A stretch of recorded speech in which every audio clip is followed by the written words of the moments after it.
એ જ્યાં બી ફરાવા લઈ જાય ને તો એનો એક લેકો હતો આ રીતનો કે હાઈલ તને ફરાવા લઈ જાઓ, હાઈલ આ બતાવવા લઈ જાઓ, હાઈલ ખવડાવવા લઈ જાઓ.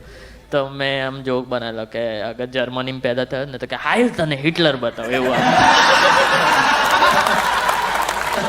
સમજ પડી આમ નહીં ભણેલા હો તો નહીં પડે ભાઈ. આ સમજ થોડી પડે, આ લોકો ગુજ્જુસ છે, જ્યુસ નહીં.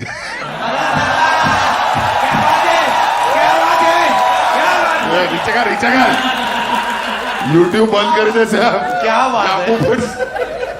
એટલે જે કાઠિયાવાડીનું કીધું ને, મને ઘણી વાર એમ થાય કે આ ભાષા જો વધારે આમ એકદમ બધા ઉપર હાવી થયો તો જો આ કેમ ખબર છે કે પાયરેટ્સ ઓફ કેરેબિયન તો એમ કે સમુદર કે લૂંટેરે, તો આ બધું જો એમ કે આપણી ઇન્ડસ્ટ્રી એટલી બધી આગળ વધી ગઈ હોત કે ઇંગ્લિશ મૂવીના હોલીવુડના ને એના જો આપણી અંદર બને કાઠિયાવાડીમાં ઓરે જોરદાર મજા આવી જાય. કે પછી એમ કે મૂવી આવે ટાઇટેનિક તો કે નાવલડી ડૂબી રે પીવું તારા દેશમાં.